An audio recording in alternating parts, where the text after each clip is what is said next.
Hello everyone and welcome back to my channel.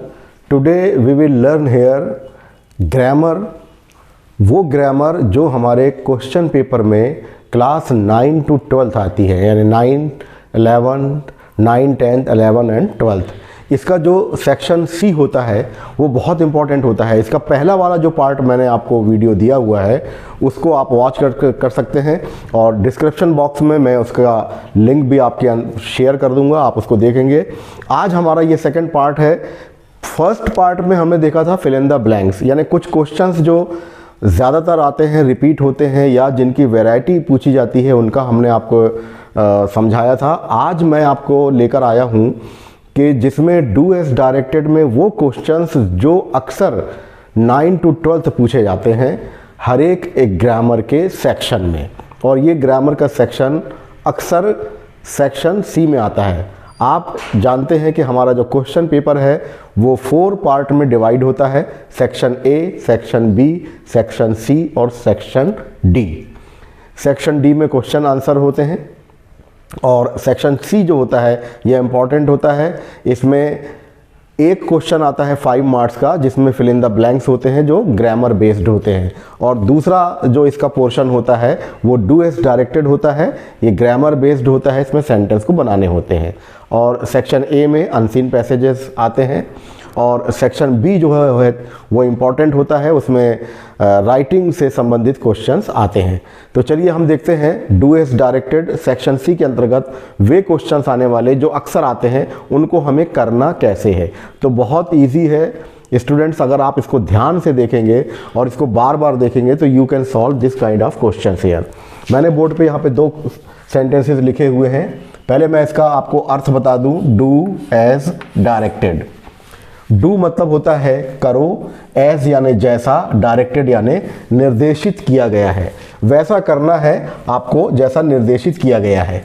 अक्सर इस तरह के जो क्वेश्चंस होते हैं उनमें क्वेश्चन लिखा रहता है और यहाँ उसके निर्देश रहते हैं कि दिए हुए सेंटेंस को अगर कंबाइन करना है या उसको कौन सा चेंज लेकर आना है, क्या उसको नेगेटिव बनाना है या उसको इंटरोगेटिव फॉर्म में बनाना है, जो भी बनाना है वो यहाँ उसको निर्देशित किया रहता है, यानी वो डायरेक्टेड किया हुआ होता है कि आपको करना क्या है। तो इस क्वेश्चन को देखिएगा, question number 1, Rohan is very weak, he can not run fast, combined using so dash dash that. यानी इस सेंटेंस को हमें सो दैट लगाकर इसको कंप्लीट करना है, बनाना है या रीराइट करना है। तो हम इसको सॉल्व करने के लिए हमें क्या करना होगा, हम इस सेंटेंस को, और ये सेंटेंस कंबाइन करने के लिए क्यों आते हैं, इनमें कभी भी जब कंबाइन किया जाता है या सेंटेंस को बदला जाता है या डू एज डायरेक्टेड में किया जाता है तो इसके मतलब को नहीं बदला जाता, इसके आशय को नहीं बदला जाता, केवल कहने का तरीका बदल जाता है। उद्देश्य या आशय या उसका अर्थ वही होता है, केवल लिखने का हमारा अंदाज बदल जाता है। यानी इस सेंटेंस में जो दिया हुआ है, Rohan is very weak, Mohan बहुत कमज़ोर है, he can not run fast, वो तेज़ नहीं दौड़ सकता। तो हम जब इसको कंबाइन करेंगे सो दैट लगाकर तो इसका आशय नहीं बदलेगा, आशय वही रहेगा, अर्थ वही रहेगा। आइए इसको सॉल्व करने की प्रक्रिया देखते हैं। आंसर आपने लिखा और यहाँ इसको हम सॉल्व करेंगे। रोहन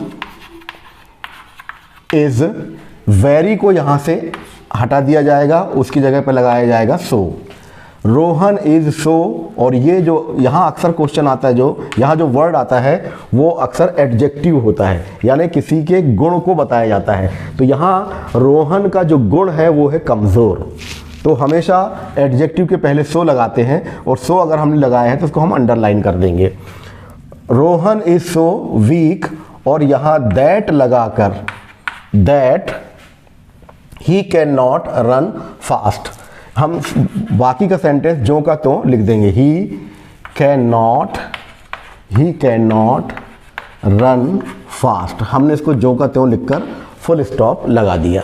यानी इसमें हमने कोई परिवर्तन नहीं किया, केवल हमने यहाँ कैपिटल लेटर था तो ये बीच में आया तो इसलिए हमने इसको स्मॉल लेटर में लिख दिया, और सो और दैट को हमने यहाँ पर अंडरलाइन कर दिया। तो इस तरह से ये हमारा आंसर हो गया।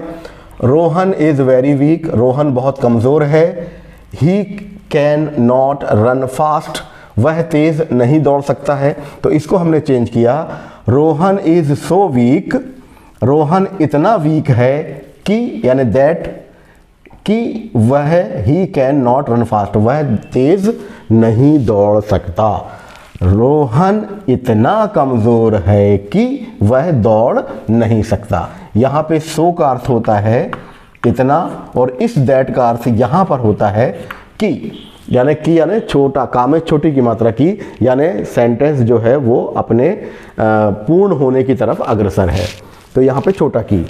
तो ये आपको समझ में आ गया होगा कि ये सेंटेंस को जब हम कंबाइन करते हैं तो इसको आशय को नहीं बदलते, केवल लिखने का तरीका हमारा बदलता है। आइए दूसरा सेंटेंस देखते हैं, सेम वैसा ही हुआ है जैसा कि हमने दिया है, कंबाइन यूजिंग सो दैट। इस सेंटेंस को हमें कंबाइन करना है या रीराइट लिखना है सो दैट की सहायता से। तो जो काम हमने यहाँ किया था वही काम यहाँ करेंगे हम। इसको लिखेंगे ही इज़, यहाँ से हमने लिखा ही, सहायक क्रिया आ गई इज़, वेरी को यहाँ से रिमूव कर दिया और उसकी जगह लगा दिया सो, और यहाँ वर्ड आया हमारा लेज़ी। लेज़ी यानी आलसी या सुस्त, तो ये भी एडजेक्टिव है, एडजेक्टिव को पहले सो लगाया जाता है। दूसरा वाला जो क्लॉज है या सेंटेंस है उसको दैट लगाकर ज्यों का त्यों जोड़ दिया जाता है, इसमें हम परिवर्तन नहीं करते। तो ये हो जाएगा he can not go for uh morning walk, go for uh morning walk. तो इसका अर्थ देखिएगा क्या हो रहा है, इसमें अर्थ नहीं बदला हमने। ही इज़ वेरी लेजी, वह बहुत सुस्त है। He can not go for a morning walk, वह मॉर्निंग वॉक के लिए नहीं जा सकता। तो इसको हमने चेंज किया सो दैट लगाकर, ही इज़ सो लेजी, वह इतना आलसी है या वह इतना सुस्त है कि वह मॉर्निंग वॉक के लिए नहीं जा सकता। तो इस तरह से जितने भी सेंटेंसेस होंगे हमारे, हम सो दैट लगाकर उस सेंटेंस को इस तरह से कंबाइन कर सकते हैं। आइए डू एज डायरेक्टेड में अब हम दूसरे सेंटेंस की तरफ चलते हैं। इनको अक्सर कॉम्प्लेक्स सेंटेंसेस कहा जाता है। अगर ये कंबाइन करने के लिए आ जाए और इसकी भाषा यहाँ अगर थोड़ा सा चेंज कर दिया जाए और वो कहा कि मेक इट कॉम्प्लेक्स सेंटेंस, तो भी हमें यही करना है, यानी सो डैश डैश दैट का यूज़ करना है। एक अर्थ यहाँ ये समझ लें कि सो डैश डैश दैट का अर्थ क्या होता है। इसका अर्थ ये होता है कि सो को हमने पहले इस्तेमाल किया, फिर कुछ दूर चल के हमने दैट का यूज़ किया, यानी सो दैट एक साथ नहीं आता, पहले सो का यूज़ किया जाता है, फिर कुछ वर्ड चलने के बाद वहाँ दैट का प्रयोग किया जाता है, इसलिए डैश डैश लगाया जाता है। वरना सो दैट एक कंबाइंड सेंटेंस या सो दैट को साथ में रखकर भी इसका यूज़ करते हैं, वो एक अलग प्रोसीजर है। लेकिन आज हमने सीखा है सो दैट का प्रयोग करना। आइए डू एज डायरेक्टेड में हम और क्वेश्चन देखते हैं। एक और सेंटेंस हम लेकर आए हैं आपके सामने, यहाँ यूज़ किया जाएगा अनलेस का यूज़। तो एक सेंटेंस से ही आपको ये समझ में आ जाएगा कि हम सेंटेंस में अनलेस का यूज़ कैसे करते हैं। अनलेस का अर्थ होता है यदि नहीं, और अक्सर अनलेस का प्रयोग हम इफ़ को हटाकर करते हैं, और जब इफ़ हटता है तो उसके साथ में नॉट भी हटता है और उसके साथ सहायक क्रिया भी हटती है। आइए इसका प्रोसीजर देखते हैं किस तरह से करेंगे। ये हमने लिखा इसको answer, if you do not work hard, यदि आप कठिन परिश्रम नहीं करोगे, यू विल नॉट सक्सीड, तो आप सफल नहीं होगे। तो हम यहाँ पर इफ़ को हटाएंगे और नॉट को हटाएंगे, ये दोनों चीज़ें यहाँ से हटाई जाएगी, और अगर नॉट हटेगा तो डू को भी यहाँ से हटाया जाता है, और ये सेंटेंस को फिर हम अनलेस लगाकर जो का त्यों लिख देंगे। तो आइए सेंटेंस की प्रारंभ होगी यहाँ पर unless, unless you work hard, unless you work hard, अगर आप कठिन परिश्रम नहीं करोगे, क्योंकि अनलेस का अर्थ होता है इफ़ नॉट, यदि तुम कठिन परिश्रम नहीं करोगे तो यू विल नॉट सक्सीड, तो आप सफल नहीं होगे। यानी हमने यहाँ से इफ़ को भी हटाया और नॉट को भी हटाया, और जब नॉट हटा तो सहायक क्रिया भी हट गई, क्योंकि अनलेस का अर्थ होता है, अनलेस का अर्थ होता है इफ़ नॉट, या तो अनलेस होगा या फिर इफ़ नॉट होगा। तो इस तरह से अनलेस वाले सेंटेंसेस को भी हम एग्जामिनेशन में कर सकते हैं। जिस तरह से आपने देखा कि इफ़ और नॉट को हटा दी, ये वाइस वर्सा भी आता है। अगर अनलेस वाला सेंटेंस दिया हुआ है तो हम इफ़ डू नॉट वाला सेंटेंस भी लगाकर कर सकते हैं। एक सेंटेंस और आता है जहां पर हम टू का यूज करते हैं। देखिए TOO2 तो यहां पर भी सेंटेंस में ये होता है कि ये सेंटेंस का आशय नहीं बदलते, केवल उसको कहने का तरीका बदल जाता है। सेंटेंस की रचना देखिएगा किस प्रकार से यहां बताई गई है। Rohan is so weak, Rohan इतना कमज़ोर है, that he can not walk, कि वह चल नहीं सकता। रोहन इतना कमज़ोर है कि वह चल नहीं सकता। तो यहाँ हम सो दैट को हटाकर टू का प्रयोग करते हैं। उसका करने का तरीका क्या है, उसके करने का प्रोसीजर क्या है, प्रक्रिया क्या है, एक सेंटेंस के माध्यम से देखिएगा। इसका अगर हम सेंटेंस सॉल्व करेंगे तो ये होगा रोहन इज़, जहाँ सो लगा रहता है वहाँ पर हम टू का यूज़ करते हैं। तो ये हो जाएगा रोहन इज़ टू। इसके बाद में ये हमारा एडजेक्टिव आ गया weak, Rohan is too week.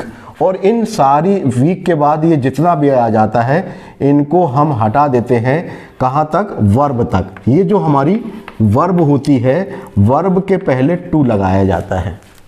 देखिए रोहन इज़ टू वीक, और वो जो वर्ब वॉक है तो वॉक के पहले हमने टू लगाया और फिर वॉक लिखा। और सेंटेंस में अगर और भी ज़्यादा इजाफा है तो वो करेंगे, और अगर सेंटेंस वहीं समाप्त हो रहा है तो वहाँ फुल स्टॉप लगा देंगे। हमारा वॉक के बाद सेंटेंस समाप्त हो चुका है, हमने यहाँ पर फुल स्टॉप लगा दिया। तो ये सेंटेंस किया हमने, Rohan is too weak to walk. Rohan is too weak to walk. Rohan चलने के लिए बहुत ज़्यादा कमज़ोर है। रोहन चलने के लिए बहुत ज़्यादा कमज़ोर है, अर्थात रोहन इतना कमज़ोर है कि वह चल नहीं सकता। इसी सेंटेंस को उसने डू एस डायरेक्टेड के माध्यम से यूज़ TOO-2 का भी पूछा है। वो सिंपल सेंटेंस भी पूछ सकता है कि ये कॉम्प्लेक्स सेंटेंस दिया है, इसको सिंपल सेंटेंस में चेंज करिए। तब भी आप भ्रमित बिल्कुल मत होइएगा। अगर उसने हमें बोला है कि इसे सिंपल सेंटेंस में चेंज करना है, मतलब हमें TOO-2 का यूज़ करना है। तो these are the very important questions जो अक्सर एग्जामिनेशंस में आते हैं। अगर हम इसको प्रिपेयर कर रहे हैं और इसकी हम बार बार प्रैक्टिस कर रहे हैं तो ये सेंटेंस हमसे ज़रूर बनते हैं।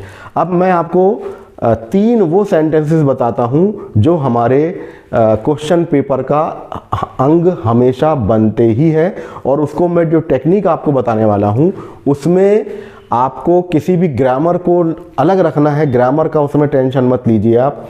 जो तरीका मैं आपको यहाँ बता रहा हूँ उस प्रकार से आप उसको कर लीजिए। अगर आपने ऐसा किया तो डेफिनेटली आपका आंसर कभी भी गलत नहीं होगा।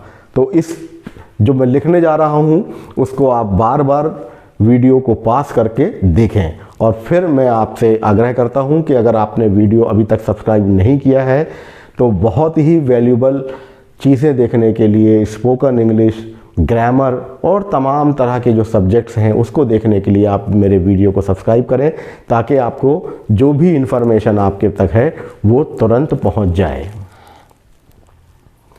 ये सेंटेंस देखिएगा, ये अक्सर परीक्षा में आता है, एग्ज़ाम में क्वेश्चन ज़रूर आते हैं। आई डू इट, इसको क्या बनाना है, मेक नेगेटिव।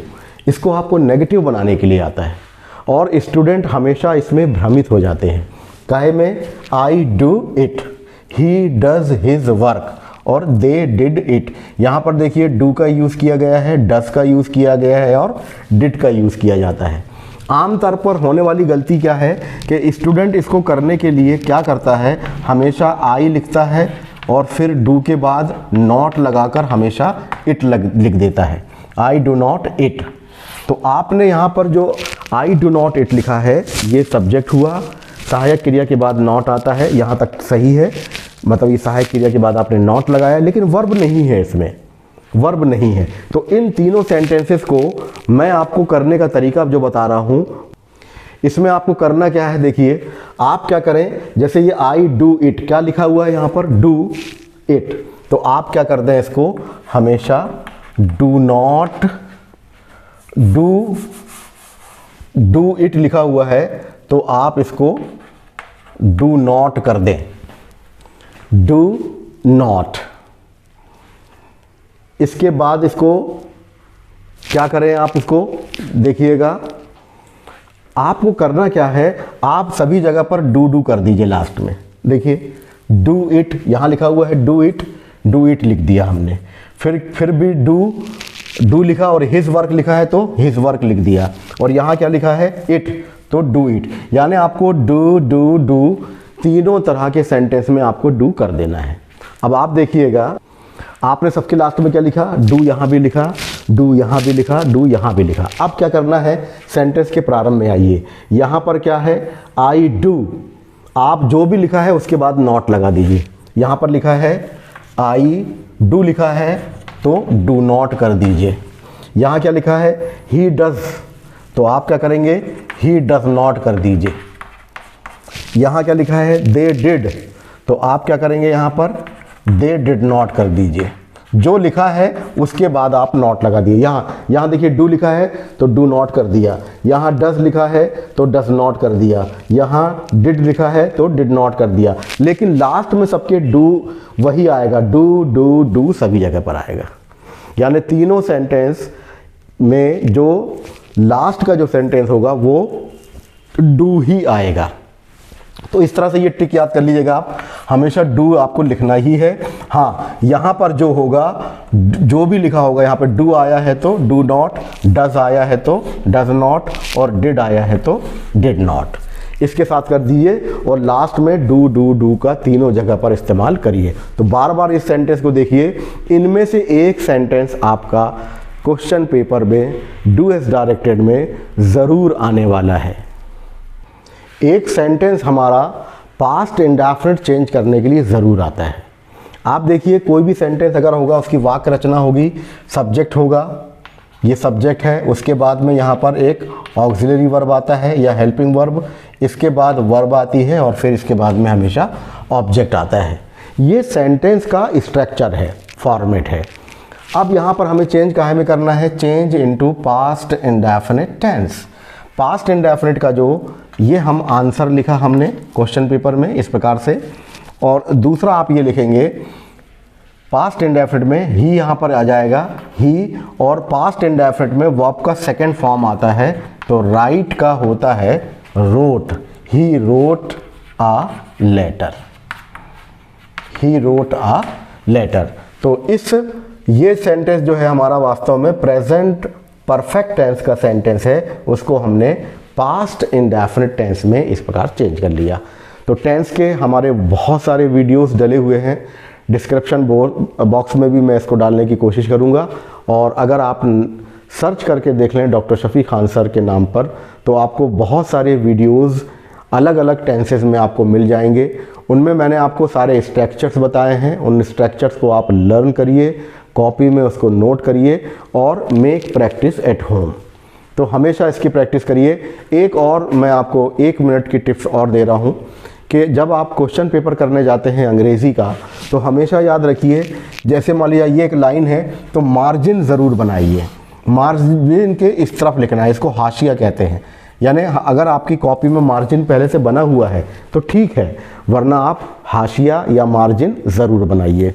उसके बाद आपको ये रखना है कि कहाँ पर फुल स्टॉप लगना है, वहाँ हमेशा फुल स्टॉप लगाइए। सेंटेंस में जो स्टार्टिंग होती है वो कैपिटल लेटर से होती है।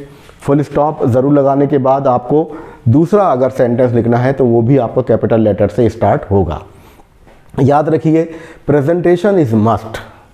आपने जितनी अच्छी भी प्रिपरेशन की है, अगर आपका प्रेजेंटेशन उतना अच्छा है, आपकी कॉपी, क्योंकि जो एग्ज़ामिनर होता है जांचने वाला, उसमें आपकी कॉपी जाती है, हमारी शक्ल सूरत नहीं जाती, हमारी वेशभूषा नहीं जाती, उसमें जाता है हमारी राइटिंग, कि हमने क्वेश्चन को सॉल्व कैसे किया है। अगर ओवरऑल हमने प्रेजेंटेशन पे बहुत ध्यान दिया, हमने राइटिंग बहुत अच्छी करी, जल्दबाजी की ज़रूरत नहीं है, आराम से बैठिए।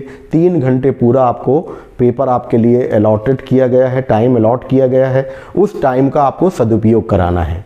जितना आप सदुपयोग करेंगे और अपने क्वेश्चन को रिवाइज करके देखिए, जितनी आपने प्रैक्टिस की है, जितनी आपने मेहनत की है, जल्दबाजी में कोई गलती नहीं होना चाहिए। और after completion your answer sheet, answer copy, copy के कंप्लीट करने के बाद उसको रीराइट करिए, एक बार फिर से उसको देखिए पुनः कि कहीं कोई गलती नहीं हुई, क्योंकि यही हमारा काम है।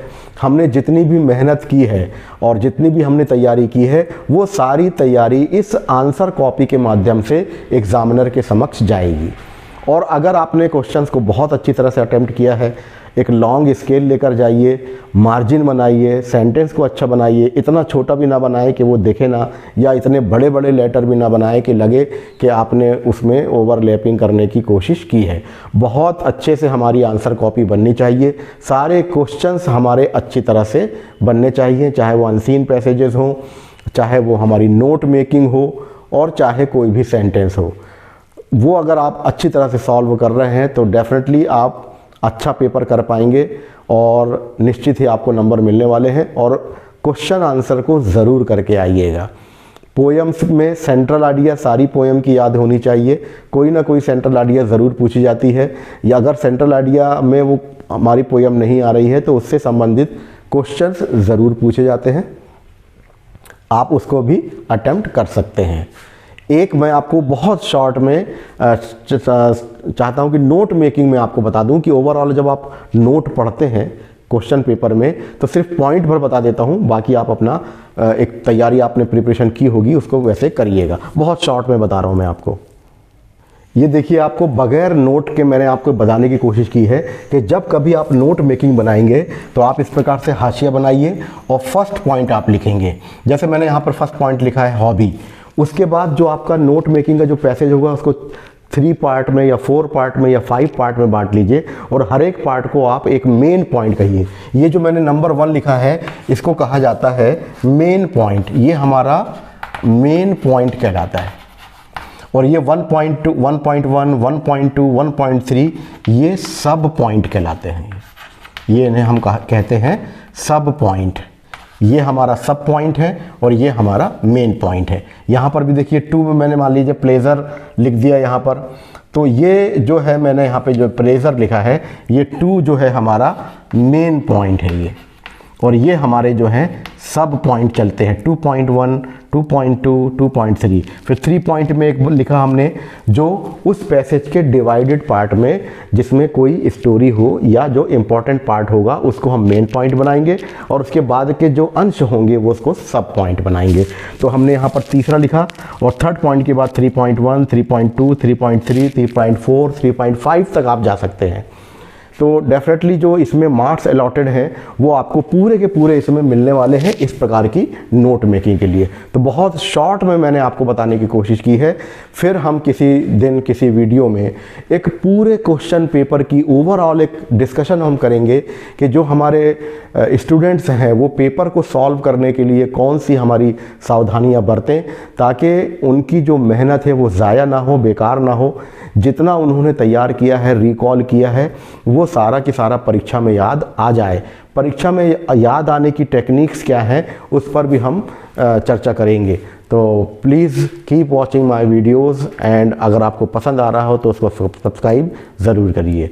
तो नेक्स्ट वीडियो तक के लिए आप सभी को बहुत बहुत थैंक यू, शुक्रिया। Take care, thank you very much.